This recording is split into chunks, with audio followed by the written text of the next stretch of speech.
Olá, sou o pastor Darcy Pereira, da Igreja Presbiteriana do Jardim Licínia, Campinas, São Paulo. Nós estamos retomando o estudo sobre a vida do apóstolo Pedro, estudo esse baseado aqui no capítulo 22 do Evangelho de Lucas, a partir do versículo 31 até o versículo 35. É lógico que depois nós caminharemos pela palavra de Deus a fim de estudarmos sobre a vida desse personagem. Vamos ler então o que diz o texto, vamos ler no texto a palavra. Simão, Simão, eis que Satanás vos reclamou para vos peneirar como trigo. Eu, porém, roguei por ti, para que a tua fé não desfaleça. Tu, pois, quando te converteres, confirma teus irmãos. Ele, porém, respondeu: Senhor, estou pronto a ir contigo, tanto para a prisão como para a morte. Mas Jesus lhe disse: Afirmo-te, Pedro, que hoje 3 vezes me negarás que me conheces antes que o galo cante. Essas são as palavras entre Jesus e Pedro. Muito bem, vamos estudar então. Que Deus nos abençoe, que Deus nos ajude, que a nossa oração seja essa. Que Deus abra os nossos olhos, abra a nossa mente, para que compreendamos a palavra do Senhor. Nós temos diante de nós, 5 declarações. 4 declarações do Senhor Jesus para Pedro, e uma declaração de Pedro para Jesus. E é sobre essas 5 declarações que nós queremos tratar com vocês. Nós já tivemos 2 momentos, 2 vídeos já gravados, e agora esse é o terceiro, e nós estamos falando sobre a queda de Pedro, e vamos falar sobre a restauração de Pedro, e posteriormente falaremos sobre a prontidão de Pedro, que Pedro caiu, foi restaurado por Jesus e depois ainda ele se apresentou a Jesus para servi-lo. Isso pode acontecer conosco também. Na vida, nós podemos cair e precisaremos, do resgate do Senhor, e para nos colocarmos em atividade na obra de Deus, servindo ao nosso Senhor e Salvador Jesus Cristo.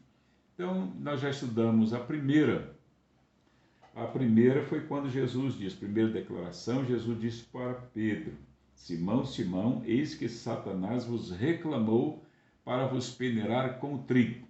Muito bem, na nossa primeira palavra, nós dissemos que Pedro nos representa, isto é, Pedro é como um de nós. Assim como ele pecou, nós também podemos pecar. Depois vimos que Satanás, ele nos tentou a Pedro, também tenta a qualquer um de nós, como tentou o próprio Senhor Jesus. Depois, em terceiro lugar, nós vimos que Jesus nos sustenta. Então, se Jesus nos sustenta, ele é a razão de nós não ficarmos prostrados após levarmos uma queda, após Satanás nos derrubar. Vejam que nessa ocasião nós vimos que cada um oferece aquilo que tem. Cada um oferece aquilo que tem. Me lembro de numa quinta-feira, com meu amado irmão Rafael e Marinho. Nós estávamos lá na sala da técnica, da igreja, e aí eu trouxe aqui a igreja, eu estou no templo, eu trouxe alguns bombons e os ofereci, e o Marinho prontamente: isso aqui minha avó deu para eu entregar para o senhor, eram limões dentro de uma sacola, né?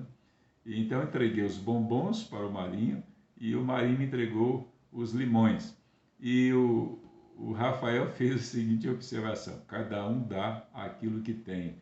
Quer dizer, Marinho me entregou limão azedo e eu lhe dei um bombom, que é coisa doce, né?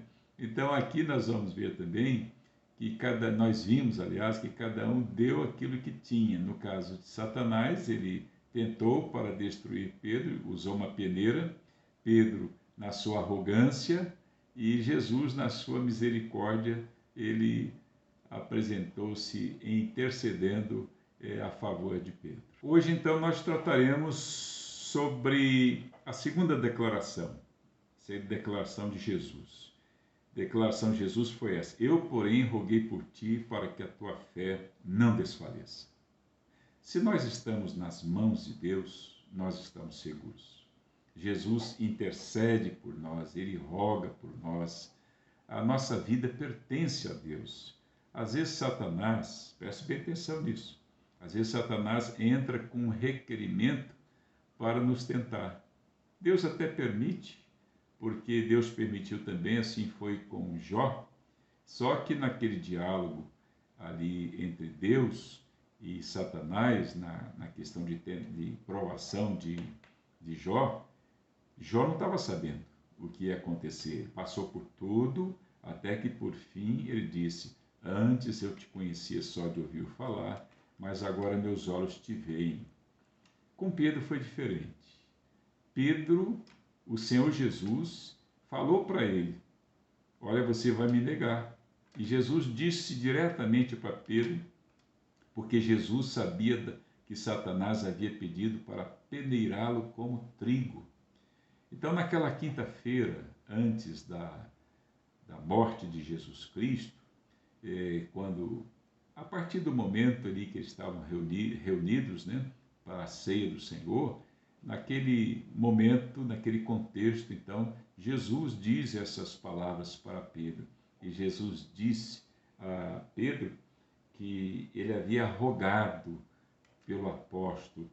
Na oração sacerdotal, nós encontramos ali que Jesus, ele ora, ele intercede por nós.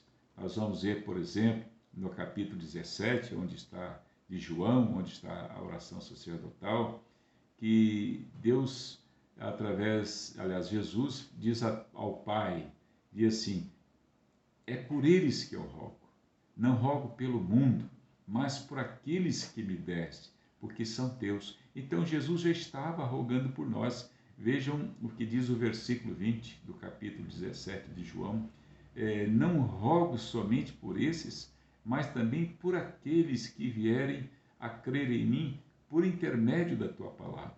Então a oração de Jesus por nós é uma oração incessante, diz a palavra, que ele está à direita de Deus Pai e intercede por nós.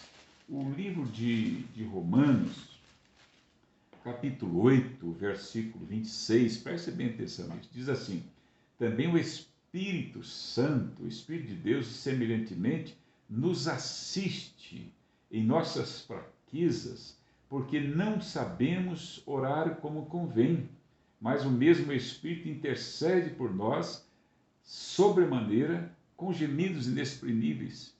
Então nós temos, além da intercessão de Jesus, porque disse: eu roguei por ti para que a tua fé não desfaleça. Aliás, o versículo 34 desse texto diz aqui: quem os condenará?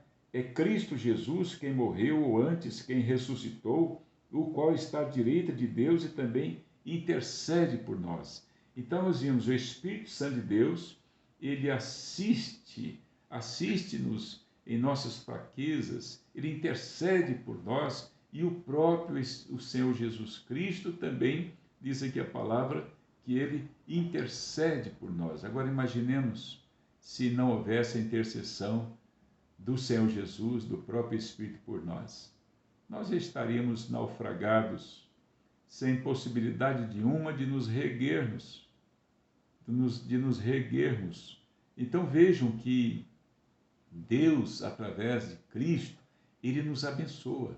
Deus nos tem abençoado com toda a sorte de bênção espirituais nas regiões celestes em Cristo Jesus. Então a sua intercessão é uma bênção para nós, para mim e para você. Se nós estamos em pé, é porque Jesus intercede por nós, é porque o Espírito Santo intercede por nós. aquela palavra, né, diz que filhos em pé, mães de joelhos.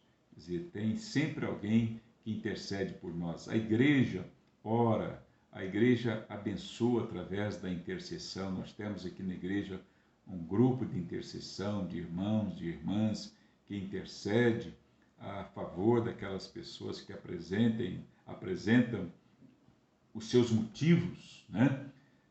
Problemas de enfermidades, tantas, agora esse problema da Covid. Então, há irmãos e irmãs intercedendo a favor de nós. Interessante que a palavra de Deus, com relação ao Velho Testamento, é somente em Jó, aliás, somente em Abacuque, capítulo 2, versículo 4, aparece ali a palavra fé. Diz, quando diz lá, o justo viverá pela fé. Depois nós vamos ver esse texto repetido em Romanos, também em Gálatas, em Hebreus. Então esse texto vai sendo repetido para fortalecermos a nossa fé. Mas no Novo Testamento, a palavra fé aparece 248 vezes. Não quer dizer que os do Antigo Testamento não tiveram fé. Tanto que quando nós lemos capítulo 11 do livro de Hebreus, nós encontramos lá a academia, né, dos heróis da fé. Pessoas que, pela fé, fizeram tantas coisas maravilhosas pelo poder de Deus. Então, essa palavra, eu roguei por ti, Jesus está intercedendo por nós. E nós temos que nos manter na presença de Deus em comunhão, em oração, para que o inimigo não tenha poder sobre as nossas vidas. Tem uma passagem, um jovem observou um senhor muito consagrado a Deus. Aquela pessoa era um homem de Deus, um vitorioso em Cristo Jesus, um homem consagrado, temente a Deus. E ele pediu ao Senhor: eu posso ficar com o Senhor para a gente caminhar? Eu quero saber o segredo dessa vida tão certinha com Deus, essa vida de temor a Deus, essa vida de vitórias. E ele passou a noite, acordou, tomou café, almoçou, jantou, dormiu outra vez, ficou aquele tempo com aquele senhor. E depois aquele jovem disse: escuta, mas o senhor é um homem de Deus, uma pessoa temente ao Senhor, mas não viu o Senhor em momento nenhum orar, falar com Deus. E então, olhando para o jovem, disse: olha, meu jovem, eu estou em comunhão com Deus 24 horas por dia. Eu oro com Deus, eu estou na comunhão com Deus diuturnamente. É lógico que ele também, em outras ocasiões, deveria ter seu momento em que ele entrava no seu quarto, falava com Deus. Jesus mesmo, no Getsêmani, Jesus foi orar como costumava, colocando-se de joelhos e orava a Deus. Então nós também precisamos ter essa comunhão diuturna com Deus. Precisamos ter aquele momento em que nós entramos no quarto, em que nós fechamos a porta, em que nós oramos a Deus, mas precisamos ter também uma vida de andar com Deus, de estar com Deus sempre. Então Pedro, ele recebeu de Jesus, agora a terceira declaração de Jesus, recebeu essa declaração: tu, pois, quando te converteres, confirma teus irmãos. Pedro ainda não era uma pessoa convertida ao Senhor Jesus. E eu vou explicar isso. No capítulo 13 do Evangelho de João, ainda o texto falando sobre esse mesmo, mas por um outro, narrado por uma outra pessoa, pelo evangelista João, o contexto é o contexto da celebração da ceia. Então os discípulos estavam reunidos e Jesus cinge-se com uma toalha e ele pega uma bacia e começa a lavar os pés aos discípulos. Quando chega perto de Pedro, Pedro diz assim: Senhor, tu me lavas os pés a mim? Aí Jesus diz: o que eu faço não entendes agora, compreendê-lo-ás depois. E Jesus disse então: Senhor, nunca lavarás os meus pés. E Jesus disse para ele: se eu não te lavares, não terás parte comigo. E Pedro então voltou-se para Jesus e disse: Senhor, lava-me não somente os pés, mas as mãos, a cabeça. E Jesus disse então para Pedro: quem já se banhou não necessita de lavar senão os pés, e quanto ao mais está todo limpo. Ora, vós estáis limpos, mas não todos. Não todos, porque Jesus fazia menção a Judas. Mas vejam que Jesus disse para Pedro: quem já foi lavado não precisa ser lavado outra vez. Então nós somos lavados pelo sangue de Jesus. Mas Pedro não havia ainda se convertido.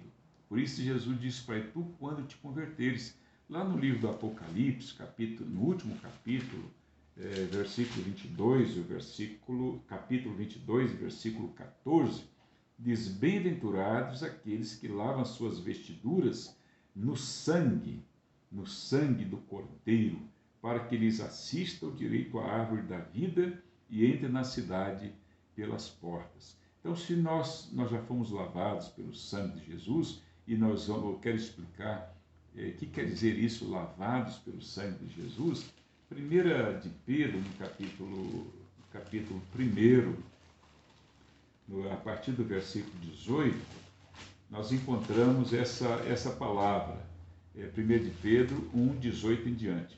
Sabendo que não foi mediante coisas corruptíveis, como prata ou ouro, que fostes resgatados do vosso fútil procedimento que vossos pais vos legaram, mas pelo precioso sangue, como de cordeiro, sem defeito, sem mácula, o sangue de Cristo, conhecido com efeito antes da fundação do mundo, porém manifestado no fim dos tempos por amor de vós.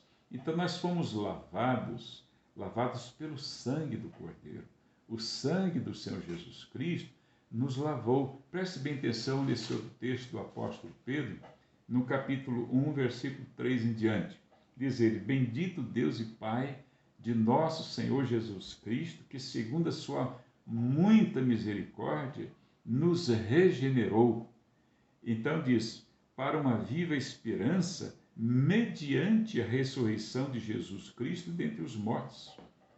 Então Deus nos regenerou, isto é, nós estávamos mortos em nossos delitos e pecados, Efésios capítulo 2, 1, e Ele nos deu vida. Então essa vida foi através da morte de Jesus, Ele morreu pelos nossos pecados, capítulo 4, 24 do livro de Romanos, e Ele morreu pelos nossos pecados e ressuscitou para a nossa o quê? Justificação. Então a morte de Jesus foi a nosso favor. Então quando Jesus morreu, nós morremos com Ele, morremos para o mundo, morremos para o pecado. Então morremos com Cristo e ressuscitamos com Ele. Ele diz aqui: nos regenerou para uma viva esperança mediante a ressurreição de Jesus Cristo dentre os mortos. Porque se Jesus tivesse simplesmente morrido por nós, pelos nossos pecados, e não tivesse ressuscitado, a obra não teria sido completa. Então Jesus morreu pelos nossos pecados, mas ressuscitou para a nossa salvação. Então essa é a grande bênção. Então nós somos regenerados. Nós estávamos mortos, Ele nos deu vida. Nós fomos gerados, morremos e depois fomos regenerados. Então o apóstolo Pedro já era uma pessoa regenerada, no entanto, não era uma pessoa ainda convertida a Jesus. E eu digo como e por que não era convertido, e explicando, dando uma ilustração. Por exemplo, o filho pródigo, ele saiu de casa, ele foi para o mundo, mas lá no mundo ele caindo em si diz: quantos meus pais têm trabalhadores que têm tudo, quer dizer, tem pão à vontade, então eu quero voltar para lá, voltar para o meu pai. Com Pedro foi isso. Ele saiu da presença de Deus, só voltou mais tarde. Então, quando nós saímos da presença de Deus, fugimos da presença de Deus, nós estamos nos afastando da sua graça, do seu poder. Mas Deus nos resgata através da morte de Jesus Cristo. E sobre isso, nós queremos falar com você agora. Vejam bem, o apóstolo Pedro já estava com Jesus há 3 anos. 3 anos. seguindo a Jesus. Quantos ensinamentos! Ali, nesse processo, quando Jesus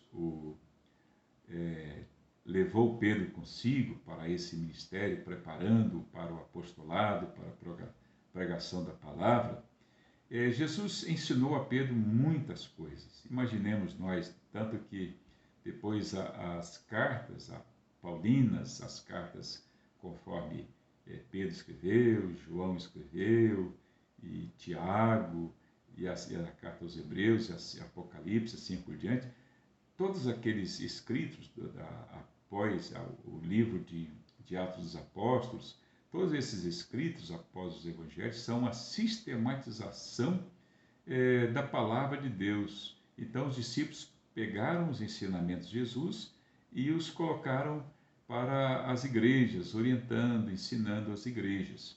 Então Pedro, ele sabia que ele já estava, era um homem regenerado e era salvo, melhor, para você compreender melhor, ele era uma pessoa salva em Cristo, porque ele cria em Jesus, mas ele não estava totalmente dedicado ao Senhor, convertido ao Senhor, voltado para o Senhor. Tanto que Jesus disse, tu, quando te converteres, confirma teus irmãos. E depois, interessante, no capítulo 5 da sua primeira epístola, diz a palavra, ora, o Deus de toda graça, que em Cristo vos chamou à sua eterna glória, depois de ter sofrido por um pouco, ele mesmo vos há de aperfeiçoar, firmar, fortificar e fundamentar. Que Deus faz isso na igreja através de quem? Dos seus ungidos, no caso como Pedro. Então Deus abençoa, ou Deus em Cristo abençoaria a igreja através de Pedro após a sua conversão. Porque enquanto a pessoa não se converte, ele está completamente afastado de Deus. Então eu explico o seguinte, que a regeneração é um ato inconsciente, um ato que acontece na vida do homem, a graça de Deus opera na vida do homem para a salvação, para a regeneração, para tirar da morte para a vida, inconscientemente do homem. Quer dizer, Deus realiza isso, mas o homem não tem conhecimento. Mas Deus manifesta isso através de quê? Através da conversão. Quando a pessoa se volta totalmente para Deus. Então, a conversão é um ato consciente da graça de Deus na vida do ser humano. Quer dizer, o homem tem consciência. Puxa, eu me voltei para Deus, agora eu estou com Deus. Então, a conversão faz isso. Ela faz o homem que está indo para esse caminho retornar, indo em direção a Deus. Muito bem, nós queremos falar agora sobre a quarta declaração desse texto, que é uma declaração de Pedro. É Pedro que declara a Jesus Cristo, porque Pedro diz o seguinte, Senhor, estou pronto a ir contigo até a prisão e a morte.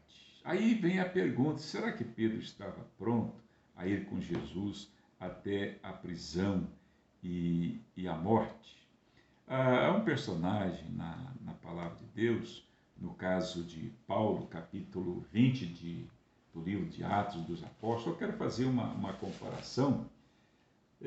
Capítulo 20 do livro de Atos, versículo 24, o apóstolo Paulo diz o seguinte, senão que o Espírito Santo, de cidade em cidade, me assegura que me esperam cadeias e tribulações. Então, Paulo está dizendo, ele no capítulo 21, 13, ele está na igreja de Éfeso, ele está reunido com o pessoal de Éfeso. Então, ele diz no versículo capítulo 21, versículo 13, ele diz o seguinte, ele fala o seguinte, então ele respondeu, que fazeis chorando e quebrantando meu coração, que estava se despedindo? Pois estou pronto não só para ser preso, mas até para morrer em Jerusalém pelo nome do Senhor Jesus. O apóstolo Paulo diz, estou pronto.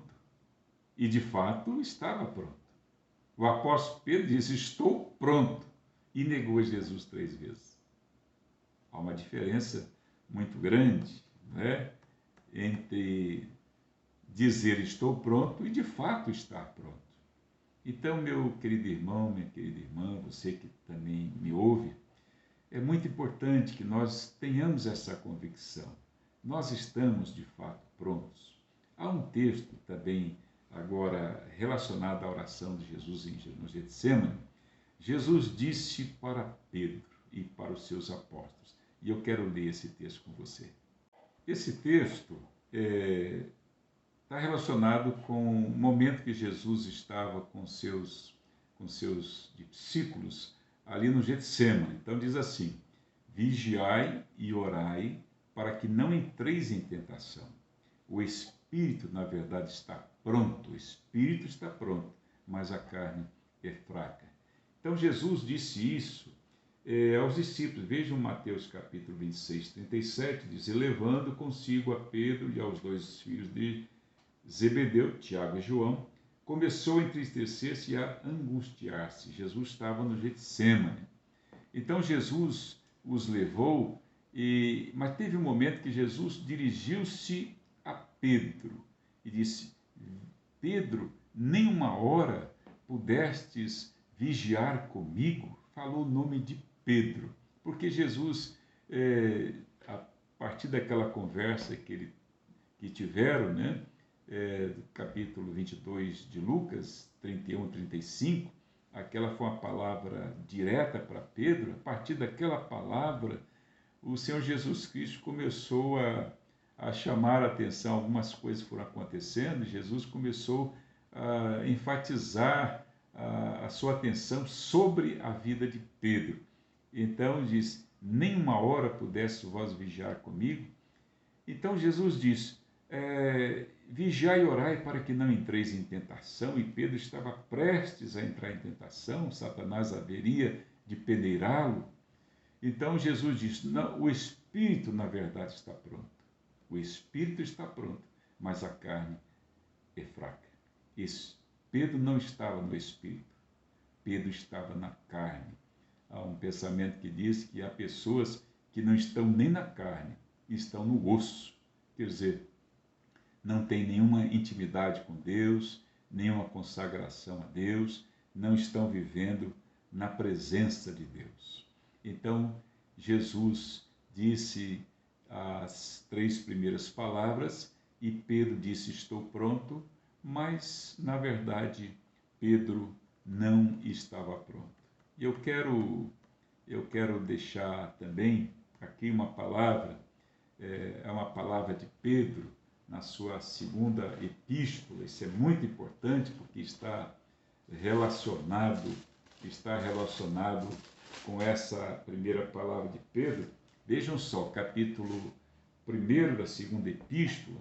Agora Pedro já tinha sido restaurado por Jesus, ele tinha sido batizado com o Espírito Santo, já estava um homem maduro espiritualmente. Nós vamos falar disso em outro momento, mas apenas dando aqui um destaque. Então, capítulo 1 da segunda epístola de Pedro, ele fala assim: por esta razão sempre estarei pronto para trazer-vos lembrados acerca destas coisas. Então, preste bem atenção. Na primeira expressão desse estou pronto diante de Jesus. Agora, quando ele já estava envolvido no ministério, diz sempre estarei. Quer dizer, não poderia dizer taxativamente estou pronto, porque ele não estava pronto. Então, a partir daquele momento com Jesus, ele passou de fato a estar pronto. Então, muito bem. Nós queremos entrar agora na quinta declaração. Jesus fez 3 declarações, depois Pedro fez uma, e Jesus faz mais uma declaração. Isto é, a 4ª declaração de Jesus e a 5ª declaração do texto.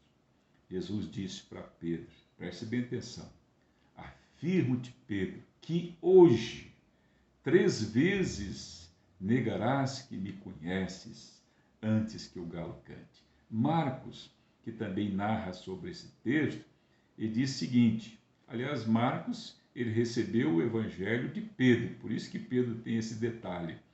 diz lá que antes que o galo cante 2 vezes, diz Marcos, 3 vezes me negarás. É interessante isso, né? Porque Pedro passou o evangelho para Marcos. Muito bem. Pedro então negou Jesus 3 vezes. Mas antes, presta atenção nisso. Eu estou dizendo várias vezes, presta atenção, porque você deve prestar atenção mesmo. Porque aquela palavra inicial, Simão, Simão, era um presta atenção para Pedro. Então nós também devemos prestar atenção quando nós ouvimos a palavra de Deus.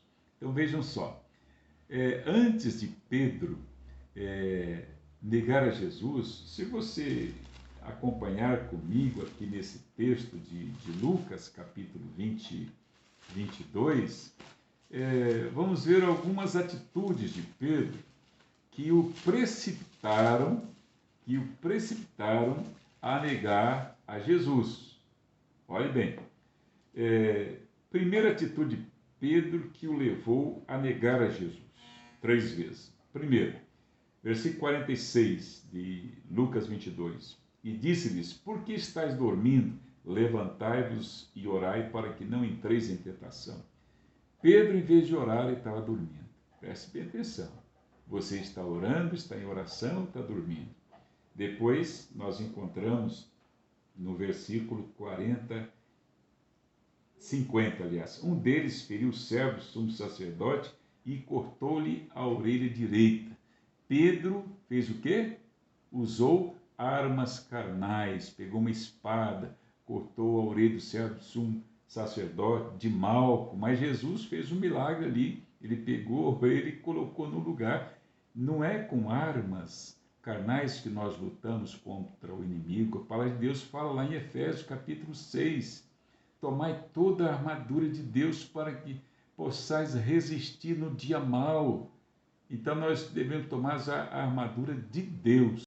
Então o terceiro motivo porque Pedro negou Jesus está aqui no versículo 54. Então, prendendo-o, levaram e introduziram na casa do sumo sacerdote. E Pedro seguia Jesus de longe. Você está perto de Jesus? Você está sempre em comunhão com o Senhor? Você está muito próximo dele ao ponto de Jesus viver em sua vida? Não sou eu mais quem vive, mas Cristo vive em mim. E o quarto motivo, versículo 55. E quando acenderam fogo no meio do pátio e juntos se assentaram, Pedro tomou lugar entre eles. Entre eles quem? Eles estavam na casa do sumo sacerdote.